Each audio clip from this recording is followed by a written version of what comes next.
Big D Entertainment, in association with Dipsy Doodle Productions, presents The Dave Holly Hour, brought to you by TJS Ceramic Studio, Serendipity Studio Gallery and Gifts, Chasers Food and Spirits, Excel Chiropractic, Quality Nails, Jesse Moffitt Entertainment, and the Sioux Falls Arts Council. The Dave Holly Hour features Sioux Empire arts and entertainment conversations.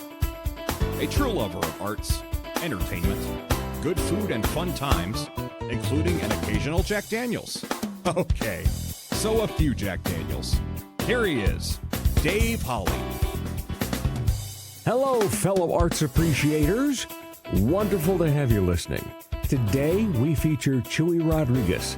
He's a local singer-songwriter that will be playing his originals as part of Friday night's Bzzzline Comedy's Summer Buzz Variety Show. Then later, a special tribute. But first, let's pop the cork on this bubbly little show.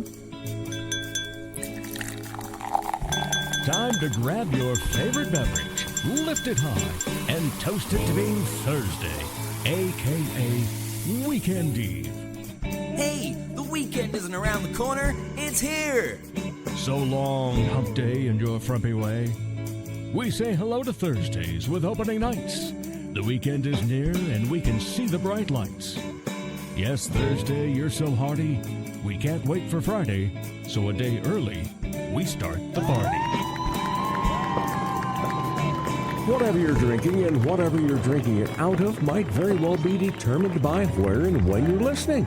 My choice, as usual, Jasper Newton, which is Jack Daniel's Diet Coke with a lime. For you, be it a cup of coffee, a spot of tea, glass of milk, bottle of water, mug of beer, a cocktail, glass of wine, or flute of champagne, lift it high and toast to simply sharing and caring. Words don't always need to be eloquent when telling someone not that you just care, but how much you care.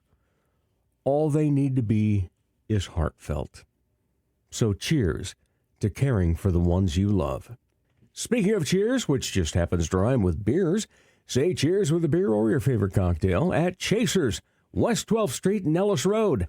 Make sure you grab some food while you're at it, and join us Monday nights at 7 for Dave Holly Hour Trivia at Chasers.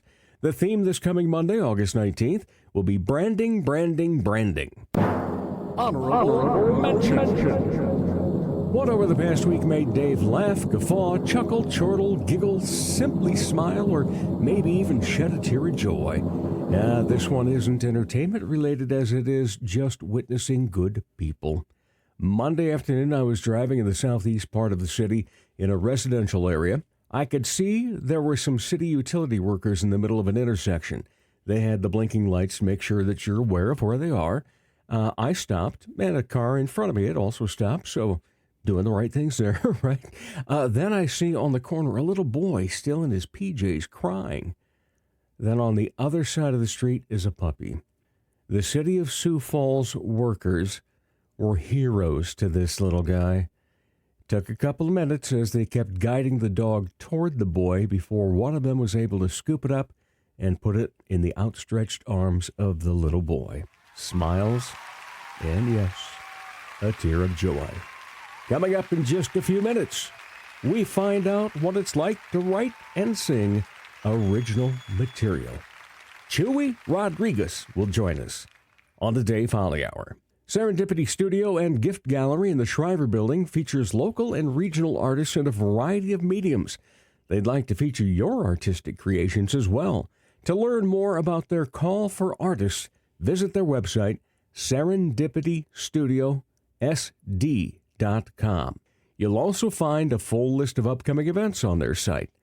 Serendipity Studio, located downtown Sioux Falls in the historic Shriver Building at 230 South Phillips Avenue on the second floor. Check out the new ceramic studio in Sioux Falls, conveniently located off Kiwanis Avenue on 5th Street. TJS Ceramics inside Oscar's Mini Storage. We have thousands of classic vintage ceramic mold items and several new items too. TJS Ceramics offers classes, special open studio nights, and completed ready-to-purchase items. Bisque studio time or painting parties are available. Visit TJS Ceramics Studio in person today or email tjsceramics@gmail.com for more details. Dr. Perry Langston and Dr. Corey Tooney know excellence is in you. That's why they provide you with excellent care at XO Chiropractic, improving your overall health in spirit, body, mind, and will.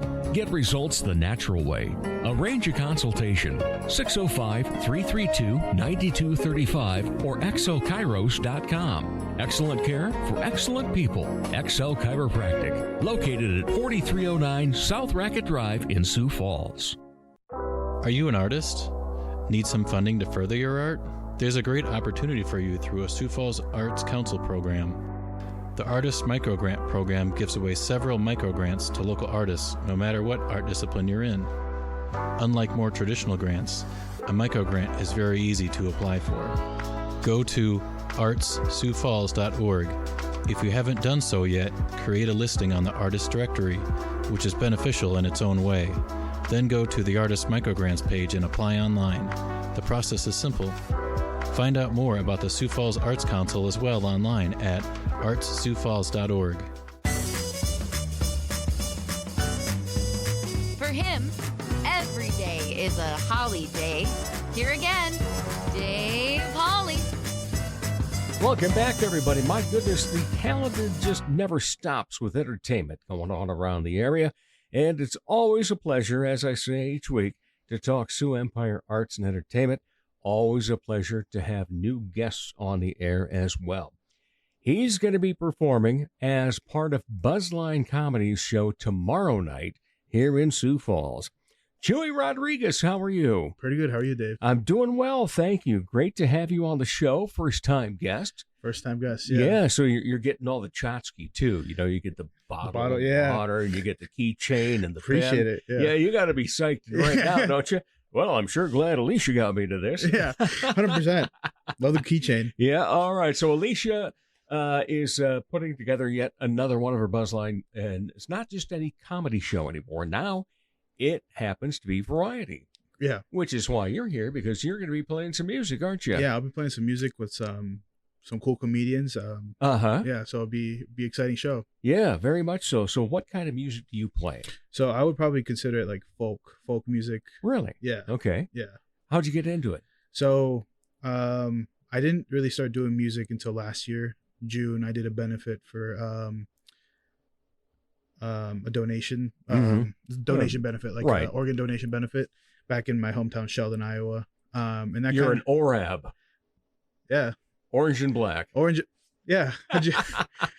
Are you from, or were you from? Rock Rapids originally. Okay. Makes sense. Sense. Our sectional wrestling tournament was always down there. Okay. Yeah. You totally caught me off guard. First time everyone's brought that up to me. So, oh my. Yeah. Great mascot. But yeah, I did a benefit there. And so that kind of, rolled ball into like me doing like open mics and stuff like that. Previously to actually doing that benefit, I was doing like the Alicia's open mic. Right. And I would do it every Monday at Club 224. It was the first time I was kind of like getting into like performing or back into performing, because I would perform when I was younger. Okay. And so I kind of stopped for a while. And so in the winter, so it was like 2022, I started going. And then I went through like the winter there through 2023. Was that post-COVID then? So post-COVID, yeah. Okay. Yeah. So, super grateful for Alicia for putting on that open mic, because I feel like I wouldn't be doing this stuff if it weren't for her. So that room had her at like a special place in my heart, because like that's, she's a great gal. Yeah, and like I told you before we started that she's a big follower and supporter here. And likewise, I'd love to support her too, because everything that she's really working her rear end off 100% to get so many things going for people not just to put on the shows, but for people to have the opportunity too. 100%. Yeah. So you got coordinated with her then and started off because of the open mics. Correct. And were you just doing the music during open mics? No, so you were doing some comedy. Oh, okay. I probably should have said no. So I was only doing music. All right. I was the for a long time I was the only musician who was doing the open mic. I didn't realize when I first walked in that it was mostly comics. Right. So it was weird how it was like comic, me, and then comic. Right. Yeah. So yeah, I tried some banter in between songs, didn't work out well. That was the first time I really felt really embarrassed when I tried like some banter and it just dead. And so I think it's I don't know, comedy's really hard. I mean, it's probably one of the hardest things you can do because there's no gimmicks you can really do. Yeah. I mean, I can say a bad joke and then start singing a song and most people forget about it if the song is good. But if you're doing a joke and it fails, like you got to move on. And if that fails, you just got to, yeah. So it's shout out to everyone who does comedy or tries to do that. No doubt about that. Yeah. And we're thankful for them. Yeah. I've done a little bit of it. And I've been thankful that, like some of the shows I produced so I could get on. I gotcha. Have you played with a band before? Never played with a band. I've always you're a solo act. Solo act, yeah. All right. Always just been me and a guitar. Yeah. I would love to have a band though. Yeah. When did you start playing guitar? My dad bought me a guitar when I was 16, and I didn't really start playing until I was like 17, 18. Mm-hmm. Because kind of collected dust for a little bit just because I couldn't get it right away. Once I would turn like 17, 18, I started picking up a little bit more, and I started to kind of actually know how to play, figure out what was going on. And so I started just going from there. Yeah. Now, have you been one of those that as technology evolves and we get things like Guitar Hero? Did you play that at all? Yeah. You did. That was did that help you then? I don't think it helped me as far as like learning how to play the guitar. Definitely helped me musically because it definitely turned me on to a whole bunch of like classic rock songs that I probably wouldn't have listened to. It was, when the first Guitar Hero came out, I remember I used to play hours and hours. Not because like the not because like the guitar part or anything like that. It was just more like just being able to listen to that music and like having the ability to like just listening to it loud. And it's like, I don't know, something about that did really kind of was a game changer for me just musically. Yeah. Are you acoustic or do you do electric as well? So switch off? It's acoustic. I'm mostly acoustic stuff. Yeah. So if you think like a Ed Sheeran, John Mayer type thing. Yeah. It's just very like acoustic driven songs. Yeah. Who do you admire then? You just mentioned a couple of big names. Yeah, well, those two, obviously. I think I would also say Bruno Mars. Bruno Mars is probably like one of the reasons. Awesome. Yeah. I remember in 2009, before he really blew up, there's like videos of him in the studio making songs for other people. And he was like playing guitar, playing piano, riffing.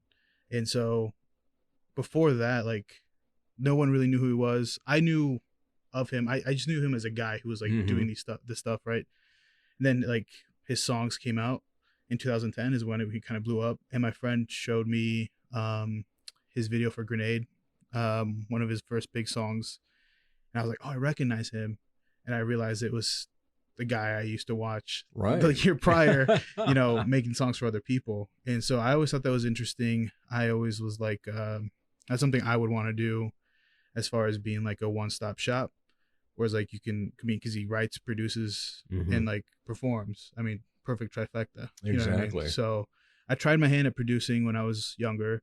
I always thought I would be like a behind the scenes type of guy, producing tracks, writing songs for other people. But then I caught the bug to perform. So yeah. Yeah, when there is applause and you're on stage, it is very satisfying. It's definitely a high that you try to recreate a lot. Yeah. So do you do songwriting then? Yeah. So what you'll be performing? Yeah, so I'll do all originals. Yeah. Awesome. And so that's the only thing I've ever performed were original songs. I sometimes throw in a bit of covers there. Right. But covers are a bit tougher for me to do just because I don't have like the sort of like Adele type voice or like the sort of like a voice, like the sort of really powerful voice. Right. My voice is very like, my mom calls it delicate. So it's like, It's like singing like in a softer way. It's Uh-huh. not something that I can like really be like, oh, sing this song. If you told me to Right. sing a certain song, I wouldn't be able to like, do it well. If I Well, were to say, I asked a friend one time who does covers, but also writes quite a bit of original. And I was talking about the fact that, I would love to be able to sing as a performer, Mm, but the only way I can do that right now is karaoke because I can't remember anything. right. And so I was asking him about, how he remembers tunes and so forth. And the comparison of the covers and his originals, he says, the originals are much more easy to remember because I wrote them. Yeah. Yeah. I thought you were gonna say because you can just make them up on the spot. Because That's true. sometimes I Yeah. do that. Where if I forget a second verse, I'm just gonna repeat or and replace one word. Uh-huh. Because sometimes I do forget my own. Because that's one other thing where it's like Right. I can't really remember stuff, and so I'm sometimes you just make it up, and no one knows Yeah. because they're your songs and they're not out. Well, so. see, now here's a possibility for you for doing some comedy. Okay. You can do some improv type game of, hey, throw me some suggestions for different things to sing Yeah. about. Yeah, I feel like I'm just not good off the cuff like that, and I feel like comedy is not my lane. I feel like I learned that Well, the hard way. Right. And the great thing is you recognize it. Yeah. Go with your strengths. 100%. Yeah. Yeah. And there might be a time later on down the line that you want to try something else. But just, remember, hey, you're trying it. Right. Yeah. Now, so you said you kind of learned that lesson because of the open mics, but Yeah. did you also feel that, starting off by doing the open mics as a guitarist and original songwriter, that the open mics tend to be a little looser, a little easier forgiving? Sure. Yeah. But I think I always treated it like the open mic as like a chance to perform, Mm-hmm. and then I would just perform the same 3 songs every week, Okay. and that was just a way for me to get over my stage fright because I was right. just so afraid of getting on stage. Never really said that out loud before, but it was just Yeah. one of those things where I would get up and perform the same 3 songs just because I needed to get familiar, and I needed to be able to close my eyes and just be able to feel the room. Mm-hmm. So I can close my eyes and feel that room. Club 224, one of my favorite places to perform. Yeah. Just because of that nostalgia for that. And it's very like Bob Dylan-esque, like New York comedy, like not comedy, but like New York I see. club, Yeah. like those folk clubs where that's, yeah. Have you ever seen the movie Inside Llewyn Davis? Yes. Okay, like that. That room reminds me of like that kind of scene. Okay. Yeah. Yeah. So what made you get into folk music then? Well, I think it was something I always didn't, something I didn't know I did. Right. But since like I've always had an acoustic guitar since I was 16, I think that was like the only thing that really kind of came out. I tried my hand at being when I was in high school, I tried to be Bruno Mars. I played with a band once when I was in high school. It was great, but like it's just like not my speed. Like I said, my voice isn't like this sort of like dynamic voice where it's like it can be like a sort of chameleon. And I think like folk music kind of fits that, where it's like a very like more calm vibe, sort of like a softer, how would I say it, like it's definitely like it kind of fits my tone, Right. where it's just like they mesh well, like an Yeah. acoustic guitar and my voice mesh well. So do you listen to a lot of folk music then as well? I would like modern folk. I wouldn't say like Mhm. older folk. I think if I was doing like older folk, if you consider Bob Dylan folk or music, I've been listening to a lot of like the Well, he's a whole animal by himself. 100%, yeah, really, yeah. in the music world. yeah. So I've been listening to like a lot of his greatest hits. So I'm not like a Bob Dylan like this album and this album. I'm like a greatest hits kind of guy. Yeah. Yeah. Well, what about the greatest hits of Chewy Rodriguez? Whoa, that's tough. Have you put anything out on digital and so forth at this point? So I've only have one song out. Okay. I think for me it's more of like a quality thing. I had like the money to be able to go and like produce a song and kind of put money behind it to see where it went. Ever since then, I kind of like I did get discouraged like the first time I did put something out. But I mean, I'm working on new stuff and trying to get stuff out. Mm-hmm. But for now, I mean, it's more of a quality type of guy. Like I want to put quality Yeah. more out than quantity for sure. Yeah. Great idea. Yeah. Yeah. Because there have been many failed things because they didn't follow that rule. Yeah. Yeah. And yeah, I don't know. I feel like just really kind of trying to play like the cards right when it comes to like releasing a song and stuff like that. I don't know. Definitely like being around, you know, the I guess like the local scene now. Right. There's a lot of people who've been helping and like kind of just like putting me on shows, and I asked them about stuff, and so everyone's been really, really helpful with That's that kind great. of stuff. Yeah. Yeah. Have you been to like any folk festivals? No, I have not. You know, because there are a few around here, and I just was curious if you'd taken those in. I have not been. I'm not super familiar with like everything like kind of going around, you know, here just yet. I kind of just familiar with like what I kind of get booked on and stuff like that. Not in like in a bad way, but like it's just kind of like I try to. I'm not like big online. I'm not like an online guy, so sometimes I miss stuff that's going on. Do you have any merch? I do not. You do not. See, I feel like people ask me that all the time. And, well, and the reason I bring it up is because a good friend of mine, Matt D, here in town, the local singer-songwriter, posted once on Facebook and said, because he's done all right on Spotify and some of the digitals in terms of the numbers. Right. But he says, you want to support a local artist, buy their merch. 100%. Yeah. Yeah. He says, if he sells a t-shirt, he says, I make $10. Right. He says, thousands of downloads, and I make $3.70 or whatever the amount was. Yeah. I know sometimes like the touring acts come through and they're just like, yeah, we're just traveling t-shirt salesmen. Yeah. And so it's, I get it. I mean, it's tough as like a local musician or musician in general, just to make $1, especially with your own music.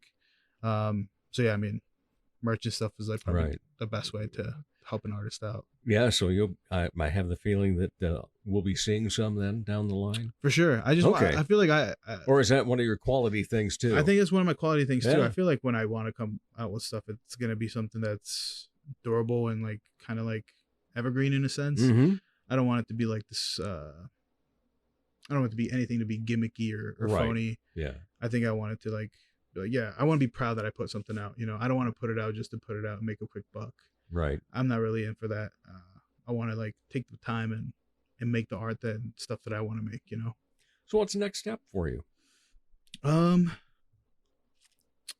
Play more shows. I think the focus after this show is definitely going to be like trying to work on music and stuff like that. Cause I feel like that would probably be like the what's the word? The sensible thing to do. Okay. Yeah. Or I guess like the I can't logical, come up with the word. Yes, thank you. Yeah, logical thing to do is probably put more music out, because obviously like I've heard a couple of times where it's like, oh, I recognize your name, don't know anything about, you know what I mean, or I look you up and there's nothing there. Understandable. There's only one song out, and so yeah, I think trying to get more music out and trying to get some sort of buzz build would be great. And yeah, I feel like I just want to grow like the fan base. I just want to be able to like be able to fill up a room. I think that would be really cool when I can fill up a room by myself. Yeah. And I think that's my next goal. Okay. Yeah. Yeah. I like it. It's a good goal. Thank you. Yeah. So, you know, you mentioned the fact that you played 3 songs over and over at the opens. How many will be in your set tomorrow night then? Oh, that's tough. I think I'm gonna give a general.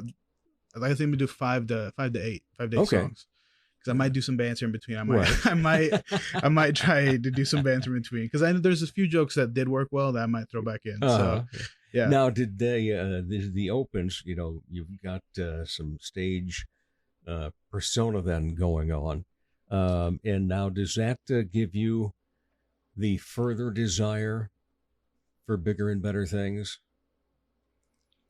Because obviously it worked on you to get you to be confident. Yeah. But now, and you talked about the high that you get when there's audience, that's appreciative. Yeah. So is that something that now you're like, I got to be on stage? Yes and no. Okay. I think yes and no. I think I'm always just really grateful to be on stage in front of anybody who comes and like supports. But it's not like a thing that I'm like super fiending for. It'd be nice to be like, you know, have a tour someday, or, you know. Oh, exactly. You know, yeah, we all want that. Kind of do like you know, like classic entertainer type stuff, performer type stuff. But it's not something like I'm sitting at home and like fiending for anymore. Maybe when I was younger. I think the older I get, I feel like I just kind of want normal stuff. You know what I mean? And I think I'm content with so that. you mentioned entertainer more so than just a singer-songwriter. And I don't mean to say just a singer-songwriter. My God, that's something I can't do. Yeah. But I do a lot of entertaining. Yeah. So what types of things are you thinking about then for a show? Well, I think, I mean, I was trying to generalize that for like, you know, for anybody. I mean, I feel like a lot of entertainers, I think, you know, singer-songwriters fall in that category of like entertainers. I think for my show, it would just be like music stuff. I don't think I'd do anything outside of that. I'm not some, what's it called? You like, I can't wear all different types of hats. There's a word that I'm missing. I'm a single threat. I'm not a triple threat kind of guy. I'm a single threat. Oh man, I love it. Yeah. What do you like about this local scene? About being here in the Sioux Empire and the ability to have places to play? What do I love about it? Yeah. I love the community. I love the ability. I love that everyone helps everybody. True. I mean, number one, Alicia's like, I've told her, I was like, this is like, I thanked her for like the open mic. You know, Jason from Collective Efforts Union. I'm just naming people I really appreciate too. Brady Reed. He's a singer-songwriter who kind of put me, he put me like, you know, he's brought me along, like his ride open for him. Gabe Nightshield. You know, he brought me on like the Levitt stage last week or a couple weeks ago. So I'm really grateful for like them being so open, because they didn't know me. They don't, you know what I mean? Right. They didn't know me. They saw me perform and they're like, oh yeah, let's help him, you know, get on stage and put him on shows and stuff like that. So, I mean, I love that about this community. I love that this local scene is so willing to help out other people and other local artists, you know. And I only have one song out. I don't have much, you know. I'm not some like guy who's like, I can draw a crowd yet, you know what I mean? But like, they're like, let's help him. Let's, you know. True. And I think I like that. I mean, I love that. And to get included in one of Alicia's shows with all the great people that are around on that. So, 100%. Yeah. Yeah. Oh my, and you've played the Levitt already. Kinda. I Kinda. Kinda. Okay. I wasn't like, I was on the bill or anything like that. No, I was but like, you got to be up on stage. Yeah. How many were there that night? Oh, I don't know. It was the it was a festival that they were doing. And Gabe opened for Superman, or Nightshield opened for Superman. So yeah, I'm not sure. And I kind of kept my head down. I was there to sing, and I finally got to be on the Levitt with the Midtown Coffee Radio Hour that I co-host. I've seen you. Yeah. I've seen you. Yeah. I've seen you with him. Yeah. And before we walked out on stage, it's like, yeah, probably going to be the biggest crowd we've ever played to. Yeah. And we get out and it's like, no, this is bigger than every single crowd we've ever had. Totally. Yeah. Yeah. And that's a crazy feeling. I've never had a green room. And I've never been in a green room. Yeah. So being in the green room for a first time, that was cool. That was a cool experience. So yeah, I mean, yeah, shout out to Levitt. Shout out to Rose and Nancy from the Levitt. They had me play one of the music mixers. Have you ever been to one of the music mixers? I have not been to it, okay. But I think they're great. They are amazing. That's how I met you know, some of the people I know now. So did you run into Bubba Starts? Not at the music mixer. I ran into him at a show. Okay. Yeah. He's also great. Yes, he is. He's also great. Yeah. He goes at about 1,000 miles an hour too. Yeah, he's doing a lot. Yeah, he is. Yeah. There's no doubt about that. All right. So Chewy, when you are not part of the arts and entertainment scene, what do you like to be entertained by? Oh, the same stuff I'm doing. I'm like I said, I'm kind of like other than like, films and like stuff like that. I do like enjoy like a art, like a gallery. I mean, everything I like being entertained by is like art based. Yeah. But yeah, I mean, most of the stuff that I play is like stuff that I'd like listen to. So yeah, there's nothing like crazy that I'm like, getting entertained by. Okay. I'm pretty simple. Yeah. Any hobbies? This is it. This is really it. Yeah. I don't have like any, I picked up golf with my brother last summer. So I've been doing that, but I'm horrible at it.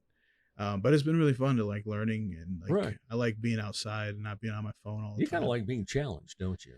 A little bit. Challenging yourself more than yeah, for sure. Yeah. Not like in a not like in a way where I'm like hurting myself or anything like that. Right. Yeah. But yeah, challenges are cool. I feel like, it's a great way for growth. Yeah. Very true. So yeah, I'm all about growth. Yeah. That's wonderful to hear. I'm 61 and I'm still about growth. Yeah. I love it. Yeah. I love it. I took up, I knew I had a good speaking voice. Yeah. I had known that since I was in high school.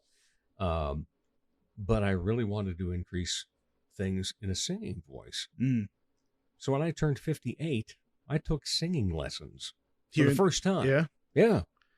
And it was great. I mean, I learned more about my voice, even for what I do now. 100%. I learned more about my voice and then more about producing sounds. And as well, I went from that 1 8-note range that I was always singing at karaoke to 16. Right. Yeah. And it's like, so things come along. There's things I still want to learn. Yeah. Did you learn anything about yourself while you did that? Yeah, I did. Yeah. I learned that I'm not afraid to take chances. Gotcha. Yeah.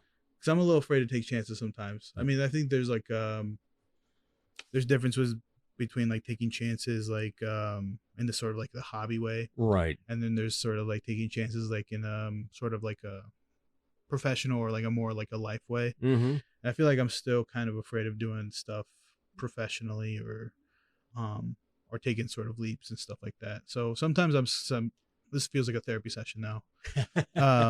But sometimes I feel like it's easier for me to take chances like when I'm doing hobbies and stuff like that. Right.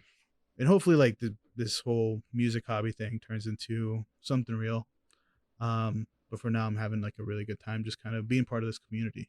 Excellent. Yeah. Well, I'm looking forward to it, Chewy. I have the feeling that there will be a day when we'll be back on here and we'll be talking about new songs that came out, maybe a release, something along that line. And if not, I just have the feeling that no matter what you do with your music career, you're going to have fun with it.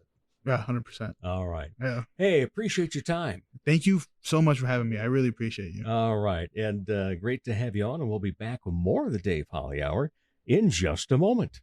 Comedy magician and hypnotist Jesse Moffat's right. He can't play the piano, but he can sure entertain crowds with his amazing magic and clever quips. His shows always make the participants the stars, especially when they've fallen asleep on stage. They've been hypnotized. Are you the party planner in your group? Then you owe it to your group to make the event magical, even if it puts you to sleep. Here's how. For booking information, go to Jesse Moffitt Entertainment on Facebook. That's JESSEMOFFITT. Or call 605-929-0964. Ladies, when it's time to give your nails some love, get that extra special treatment from Quality Nails on South Minnesota Avenue in Sioux Falls.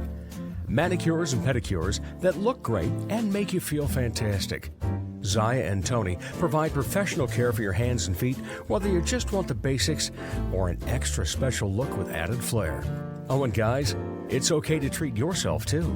Quality Nails. Call for an appointment. 605-334-1463. Check out the new ceramic studio in Sioux Falls, conveniently located off Kiwanis Avenue on 5th Street. TJS Ceramics, inside Oscar's Mini Storage. Bisque, studio time, painting parties, and finished items are available. Visit TJS Ceramic Studio in Sioux Falls today. It's another Sioux Empire Arts and Entertainment conversation on the Dave Holly Hour. Welcome back, everyone. Oh, I know how you appreciate it. I appreciate it too. It's always a pleasure to talk Sioux Empire arts and entertainment. Well, this section this time is going to be a little bit different because it's going to be a tribute to, if you think I'm entertaining, to the woman I got a lot of characteristics from and also took her nickname as a stage name. I'm Dave Holly because my mother, Helen Heron Silzer Spittler, was always called Holly. And so that's how I started using that name in radio and then in other things that I do. And it's stuck all because somebody at a radio station in Brookings, South Dakota, interviewing me, couldn't pronounce Spittler properly. Came out 6 different pronunciations. So I said, we'll make it easy. So that's how I adopted that. I was the last of 3 children. I am 9 years behind my brother, 12 years behind my sister. Interesting family dynamics because in some ways, after both of them were gone, I was like an only child. But hopefully not that bratty type and so forth. But both of those people, my sister Diana, my brother Dick, fairly level-headed people. Also, good people, good students that, didn't get in trouble, per se. I rather made my folks real parents because they had to parent up when it came to raising Davy. I've always told people I am that 50-50 blend of my father and my mother. I've even had a good friend's father-in-law tell me that before, that I am that split. I mean, you can see the characteristics of both parents in me. First, physically, look a lot like the old man. I compliment people just like Jack Spittler did. I am upbeat the way that he was. And he taught me great things like business math and how to be a man to a lady. And just so many fun things, and had some great memories with him. He passed about 6 years ago. Mom just passed last Friday evening, a little after 8 o'clock on a Friday night. She had dwindled and rapidly declined in her past week of life. But I was there the day before, and I didn't think of it at that time, but she was in hospice, and they were keeping her comfortable. So she was primarily sleeping, and anytime she did speak, it was kind of mumbly and so forth. So I sat there for 2.5 hours, pretty much just sitting, looking at her, thinking about her, wondering what was going on in her mind. But when I finally got up to leave, I went over and kissed her goodbye, as I typically do when I'd leave, and tell her that I love her. And she looked up at me and she says, I love you so much, Davy. Goodbye. Didn't think of it that was the goodbye, but it ended up being that. Regardless, we've always had a great relationship, even though I wasn't the better part of that relationship many times. But there are certain things that my mother, Holly, had about her. She is, as I mentioned, Dad gave me such things as, business math, how to be a good husband, things along that line. It was my mother that I got the entertaining and crazy side from. And remember how I told you, that the previous 2 kids were good students, not getting in much trouble, etc.? Well, I started imitating people when I was in 3rd grade. Mostly at that time, celebrities. But then I got to high school and had a wood shop teacher that talked like this. Hey! And he found me more than once imitating him. So when it came around time for parent-teacher conferences, and by the way, it was the only D I ever got in high school. And he was telling her that he imitates me. And Mom, said, well, that might be something I'm responsible for. So I always loved that. But she had many ways of saying different things. First of all, when it came to the 4th of July, it wasn't Happy 4th of July, it was Happy 4th of Your Life.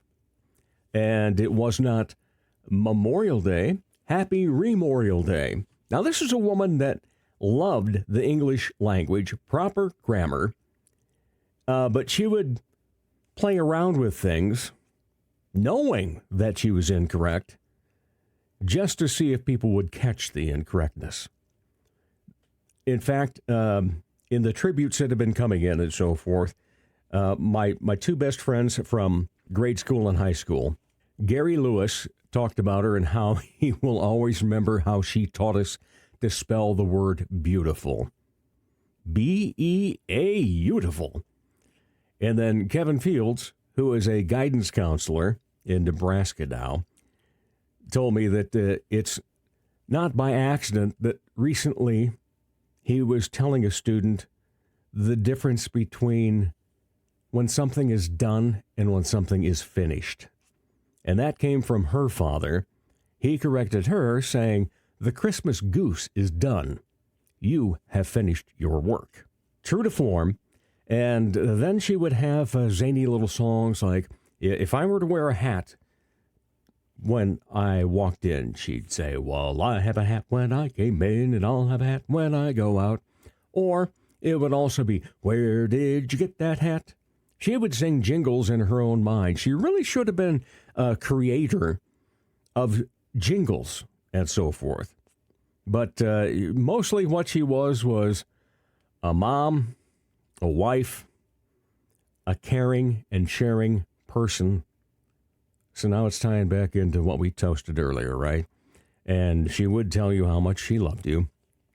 And she would say that to her friends as well. She is definitely missed already. And I'm hoping that, because I'm actually going to sing for once in public, along with my siblings. And so at the funeral, I'm hoping I can make it through without losing it. And as her father would have told her, and she would remind us of this all the time, just keep a stiff upper lip. Well, that works sometimes, but not always. But it's going to be interesting to see my reactions during the service and so forth. But for the most part, as people have been coming up and saying, oh, so sorry, our sympathies and so forth, we're like, no, this was a blessing. She had been ready for a long time, wanting to get back to Dad. And I've been telling people that I'm quite certain the first two words he said to her when she saw him again was, hi, beautiful. B-E-A, beautiful. Helen Heron Sulzer Spittler, better known as Holly, I love you. Rest in peace, dear. Thanks again to my great guest, Chewy Rodriguez, and thank you. All the downloads, likes, and shares each make a difference. Appreciate your desire to learn more about Sioux Empire Arts and Entertainment as well. Hey, never miss an episode. All 242 now, 8 weeks away from a biggie, are online at daveholleyhour.com. Use the search function to listen to conversations over the past almost 5 years. As the Sioux Falls Arts Council says, together we art. As Art South Dakota says, home is where the art is. As I say, put some art in your heart. Remember, my name is David Paul Spittler. Dave Holly. And for me, every day is a holiday. The Dave Holly Hour has been brought to you by TJS Ceramic Studio, Serendipity Studio Gallery and Gifts, Chasers Food and Spirits, XL Chiropractic, Quality Nails, Jesse Moffitt Entertainment, and the Sioux Falls Arts Council. If you would like to contribute to the continued success of this podcast, simply buy Dave a cup of coffee. Go to daveholleyhour.com and click on the coffee cup icon. Don't forget to stay up to date on the show by following on Instagram and Facebook. The Dave Holly Hour is produced in the Dipsy Doodle Studios by Big D Entertainment.